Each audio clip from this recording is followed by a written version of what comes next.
साथ मैं हूं प्रिया खरे। भारत डेली लाइव में आप सभी दर्शकों का स्वागत है। रुक करेंगे खबरों की ओर। भारतीय जनता पार्टी के राष्ट्रीय अध्यक्ष नितिन नवीन ने नई दिल्ली स्थित भाजपा केंद्रीय कार्यालय में भारतीय नेत्रहीन क्रिकेट टीम के खिलाड़ियों और खेल स्टाफ से मुलाकात की। इस शिष्टाचार भेंट के दौरान भाजपा अध्यक्ष ने खिलाड़ियों से व्यक्तिगत रूप से बातचीत की और अंतर्राष्ट्रीय स्तर पर देश का मान बढ़ाने के लिए उनकी जमकर सराहना की। नितिन नवीन ने खिलाड़ियों के जज्बे, संघर्ष और खेल के प्रति समर्पण की प्रशंसा करते हुए कहा कि उन्होंने अपनी प्रतिभा से देश को गौरवान्वित किया है। इस दौरान टीम के खिलाड़ियों और खेल स्टाफ के योगदान को भी सराहा गया।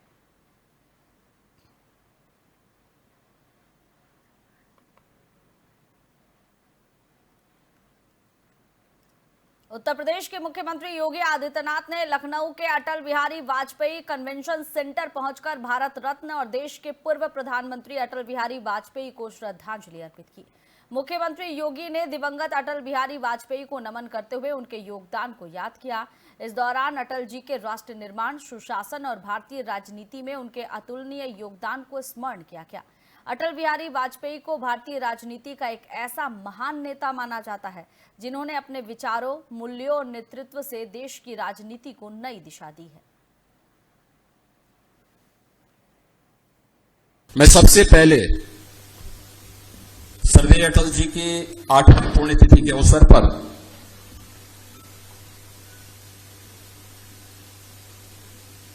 उनकी स्मृतियों को नमन करते हुए प्रदेशवासियों की ओर से विनम्र श्रद्धांजलि अर्पित करता हूं।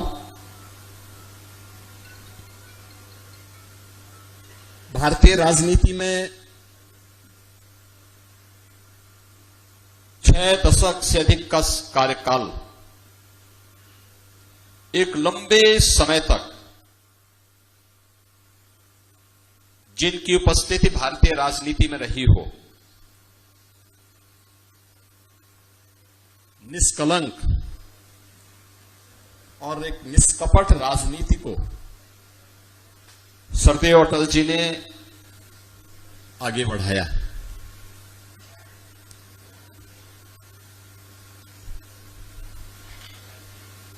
राजनीति केवल सत्ता प्राप्त करने का माध्यम नहीं,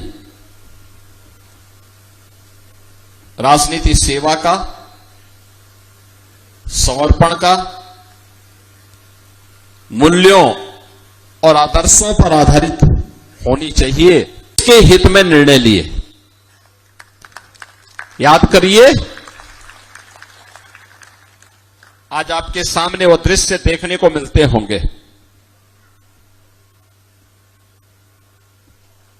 जब दल बनते हैं, टूटते हैं, गठबंधन बनते हैं, टूटते हैं।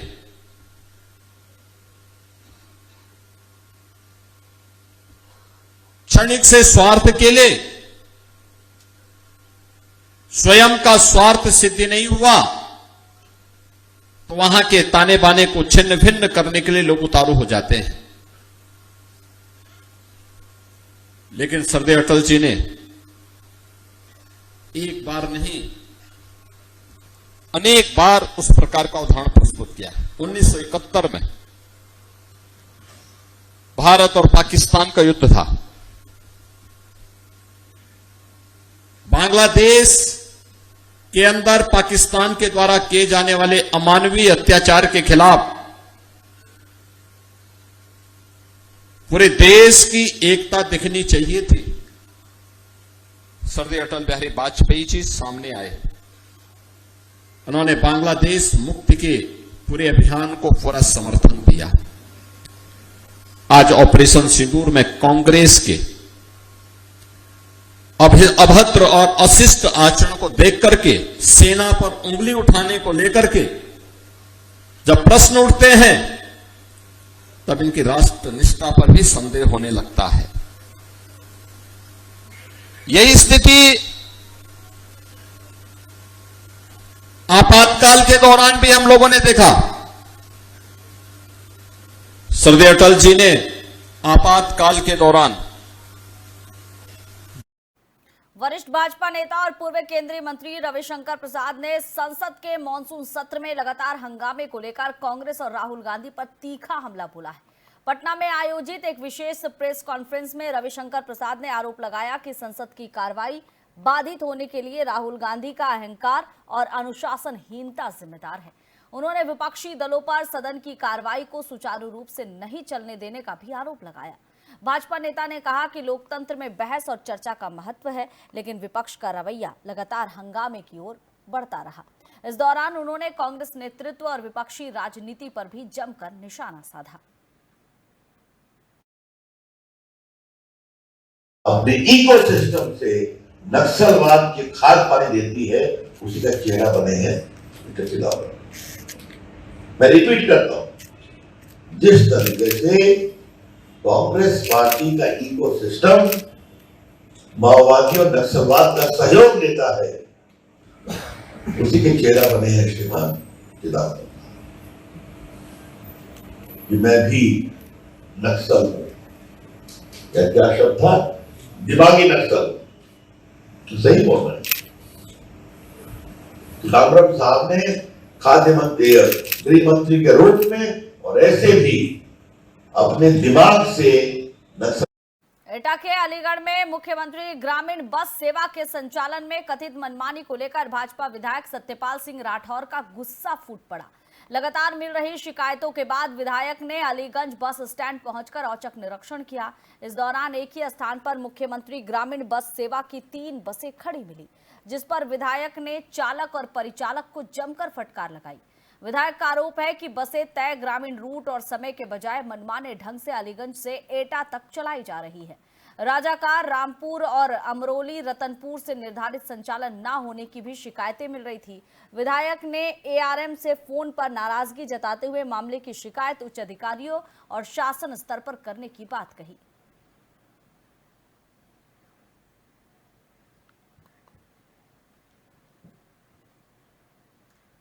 पहाड़ों की रानी मसूरी में महिला कांग्रेस ने सर्कुलर रोड पर प्रकृति की गोद में रंगारंग तीज उत्सव मनाया। बादलों के बीच आयोजित इस खास कार्यक्रम में बड़ी संख्या में महिलाओं ने हिस्सा लिया। पेड़ों पर सजाए गए झूलों पर झूलते हुए महिलाओं ने सावन के गीत गाए और गढ़वाली, पंजाबी, राजस्थानी के साथ फिल्मी गीतों पर भी जमकर नृत्य किया। महिला कांग्रेस अध्यक्ष जसबीर कौर ने कहा कि तीज का पर्व महिलाओं को एकजुट होने, सुख साझा करने, दुख भी एक दूसरे से बांटने, अपनी संस्कृति से जुड़ने का अवसर देता है। इस मौके पर महिलाओं ने हरियाली और पर्यावरण संरक्षण का संदेश देते हुए पौधारोपण और पेड़ों को बचाने का संकल्प लिया।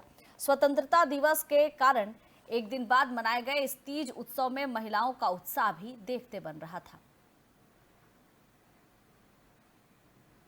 आज तीज के अवसर पर मैं सभी जितनी हमारी मसूरी की बहनें हैं, इन सबको हार्दिक शुभकामनाएं देना चाहती हूँ। और तीज का पर्व वैसे तो कल था, परंतु कल 15 अगस्त स्वतंत्रता दिवस के अवसर के कारण हम मना नहीं पाए, क्योंकि कल हम वहाँ बिजी थे। तो आज हमने ये कार्यक्रम यहाँ पर रखा है। और तीज इसलिए मनाई जाती है क्योंकि तीज शिव जी और पार्वती की प्रेम का प्रतीक भी है। आज तीज के अवसर वंदे मातरम को लेकर भाजपा और कांग्रेस के बीच सियासी घमासान तेज हो गया है। भाजपा ने कांग्रेस की पूर्व राष्ट्रीय अध्यक्ष सोनिया गांधी पर कार्यालय में वंदे मातरम चलने के दौरान उसे रुकवाने का आरोप लगाया और इसी आरोप को लेकर भाजपा युवा मोर्चा के पदाधिकारी और कार्यकर्ताओं ने जोरदार विरोध प्रदर्शन किया। ब्राइटलैंड स्कूल में कांग्रेस कार्यालय तक पैदल मार्च निकालते हुए भाजपा कार्यकर्ताओं ने जमकर नारेबाजी की और कांग्रेस कार्यालय का घेराव किया।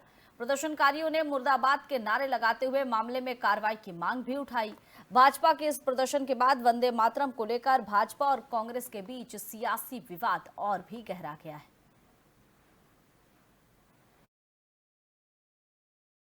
कांग्रेस पार्टी की पूर्व राष्ट्रीय अध्यक्ष सोनिया गांधी जी ने जो कल वंदे मातरम का जो अपमान किया है, जो उसको बंद कराने के लिए अपने कार्यकर्ताओं से कहा है, जब वंदे मातरम हो रहा है उनके कार्यालय पे, तो वो बड़ा अशोभनीय है। वंदे मातरम राष्ट्रीय गीत है और राष्ट्रीय गीत का अपमान भारत वाले नहीं सहेंगे। बस उसी के उपलक्ष्य में युवा मोर्चा भाजपा और समस्त लोग पूरे देश में हापुड़ में बिजली विभाग की कथित लापरवाही के चलते एक युवक की करंट लगने से दर्दनाक मौत हो गई। बताया जा रहा है कि पूर्व विधायक गजराज सिंह के साले प्रमोद खेत पर काम करने गए थे और इसी दौरान वो पानी पीने के लिए एक ट्यूबवेल पर रुके, जहां करंट की चपेट में आने से उनकी मौत हो गई। जानकारी के मुताबिक ट्यूबवेल के पास बांस के सहारे बिजली के तार लगाए गए थे। मृतक प्रमोद की उम्र करीबन 48 साल बताई जा रही है। घटना हापुड़ नगर कोतवाली क्षेत्र के दादरी गांव के जंगल की है। हादसे के बाद परिवार में कोहराम मच गया है। वहीं बिजली व्यवस्था को लेकर गंभीर सवाल भी खड़े हो रहे हैं।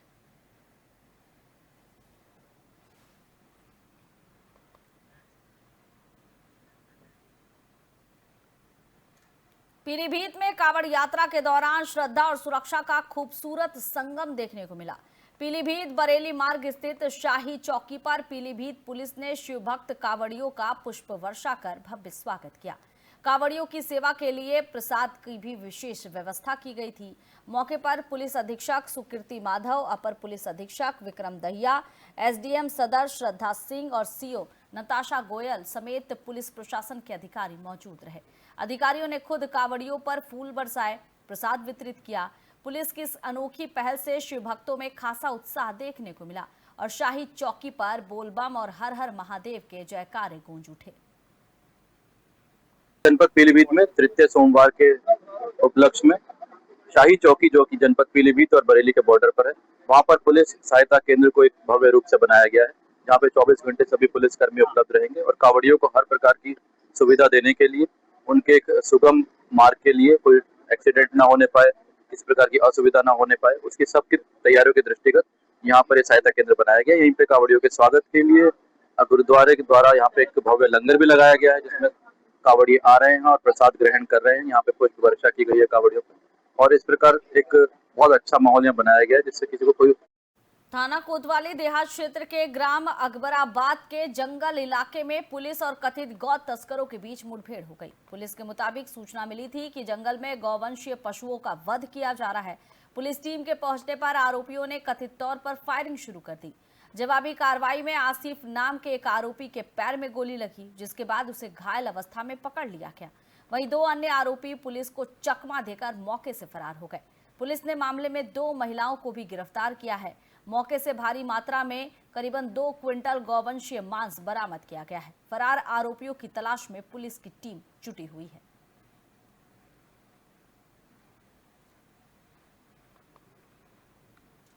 गाजियाबाद में स्वतंत्रता दिवस के दिन प्रतिबंधित चाइनीज मांझे ने एक बाइक सवार युवक की जान ले ली।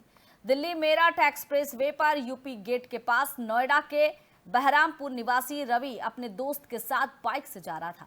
आरोप है कि पुल के पास हवा में लटका धारदार मांझा अचानक ही उनकी गर्दन में उलझ गया, जिससे उनकी गर्दन बुरी तरह कट गई। गंभीर रूप से घायल रवि को तुरंत मैक्स अस्पताल ले जाया गया, जहां डॉक्टरों ने मृत घोषित कर दिया। सूचना पर पुलिस मौके पर पहुंची, आगे की कानूनी कार्रवाई शुरू कर दी गई। इस दर्दनाक हादसे ने प्रतिबंध के बावजूद चाइनीज मांझे की बिक्री और इस्तेमाल पर एक बार फिर से गंभीर सवाल खड़े कर दिए हैं।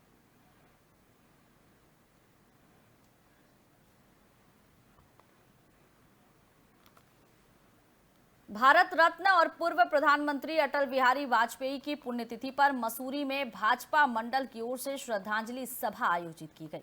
तिलक लाइब्रेरी प्रांगण में कार्यकर्ताओं ने अटल बिहारी वाजपेयी के चित्र पर पुष्प अर्पित कर उन्हें श्रद्धांजलि दी और देश के विकास में उनके योगदान को याद किया। इस दौरान अटल बिहारी वाजपेयी अमर रहे के नारों से पूरा परिसर गूंज उठा।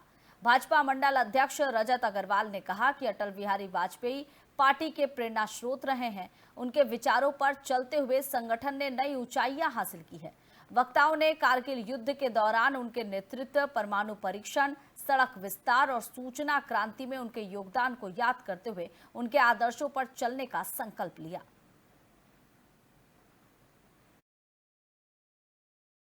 देखिए, आज मुस्लिम मंडल द्वारा यहाँ पर अटल जी की 8वीं पुण्यतिथि के अवसर पर यहाँ पर जो है श्रद्धांजलि कार्यक्रम रखा गया है और मैं मानता हूँ कि जिस तरह का राजनीतिक चरित्र जो है अटल बिहारी वाजपेयी जी का रहा है, तो सभी दल के लोग सर्वमान्य नेता थे और उनके जो विचार हैं आज हमारे यशस्वी प्रधानमंत्री नरेंद्र मोदी उसको साकार कर रहे हैं।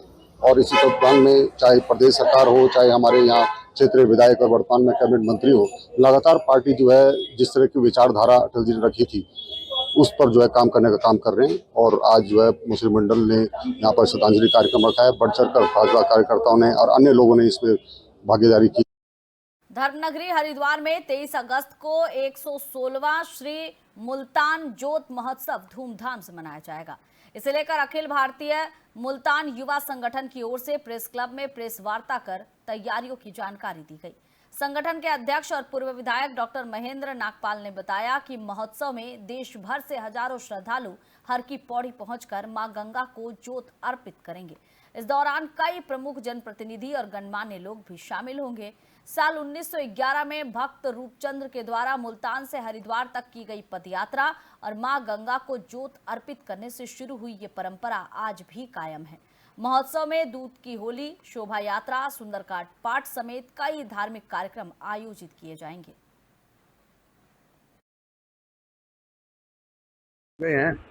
मुल्तान से पैदल चलकर भगत रूपचंद जी आए थे और उसको गंगा के अंदर प्रवाहित किया था, ज्योत को विश्व में शांति को लेकर, एकता भाईचारे को लेकर। और उस परंपरा को आज हम निभा रहे हैं। दिन में होली, रात को दिवाली जैसा स्वरूप बनाएंगे। प्रातः हम 23 तारीख को 8 बजे हर की पौड़ी पे माँ गंगा से दूध की होली करेंगे और हर परिवार के साथ हम यहाँ पर जब उपस्थित होते हैं अपनी मनोकामना तो पूर्ण होती है, इस समाज के अंदर एकता और भाईचारे का संदेश देते हैं। तो शाम को भव्य शोभा यात्रा निकलेगी जिसके अंदर धार्मिक हमारी बहनें भाई नारे लगाते हुए, स्लोगन करते हुए माँ गंगा हर हर महादेव। थासरा तालुका में चितलावा और सरदारपुरा गांव को जोड़ने वाला पुल गिर गया है। बताया जा रहा है कि यह पुल पहले से ही जर्जर घोषित किया जा चुका था और प्रशासन ने सुरक्षा के मद्देनजर इस पर आवाजाही को लेकर रोक लगा रखी थी। पुल के गिरने के बाद दोनों गांवों के बीच संपर्क पूरी तरह से टूट गया और इससे स्थानीय लोगों को परेशानियों का सामना भी करना पड़ा। राहत की बात यह रही कि घटना के दौरान पुल पर कोई भी मौजूद नहीं था और किसी के हताहत होने की खबर नहीं है। सूचना मिलते ही संबंधित अधिकारी मौके पर पहुंच गए। हालात का जायजा लेने के साथ ही मामले की जांच शुरू कर दी गई।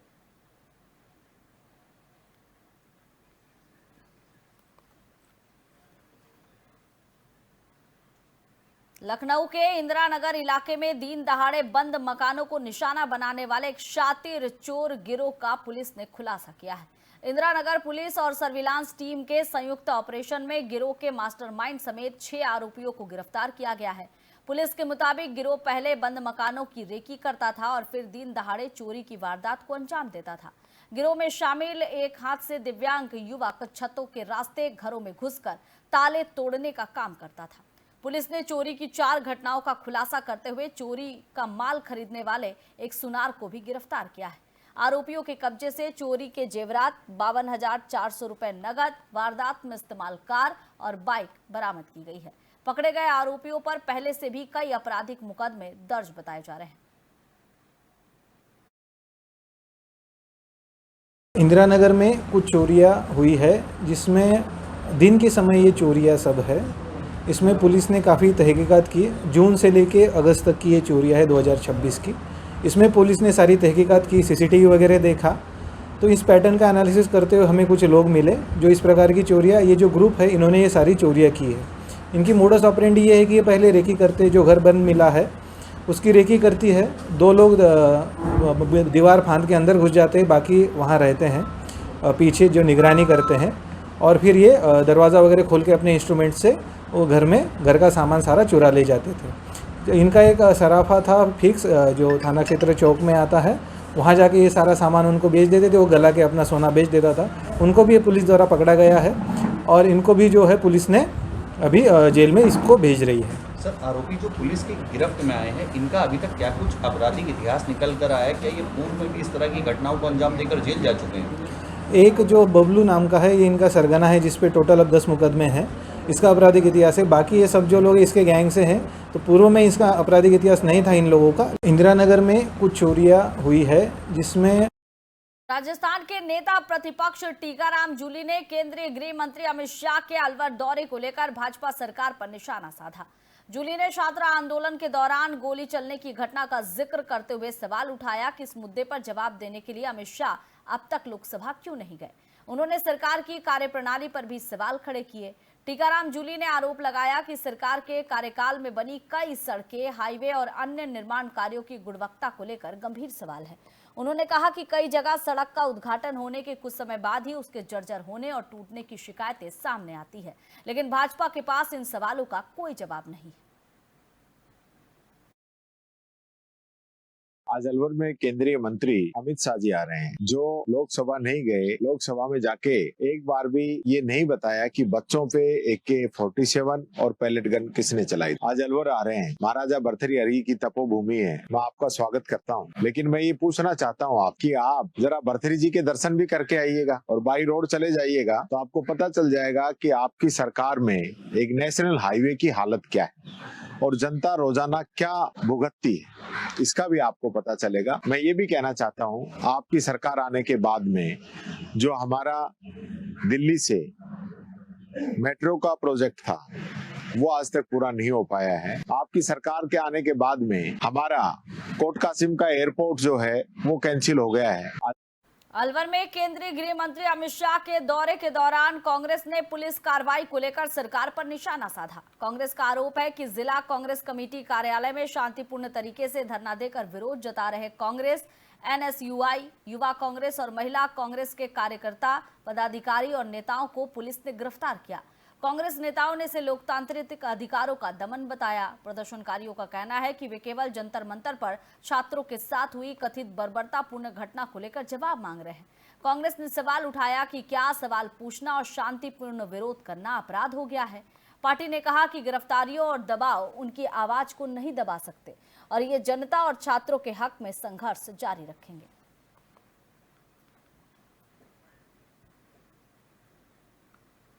फिलहाल इस बुलेटिन में बस इतना ही। आप देखते रहिए इंडिया डेली लाइव। नमस्कार।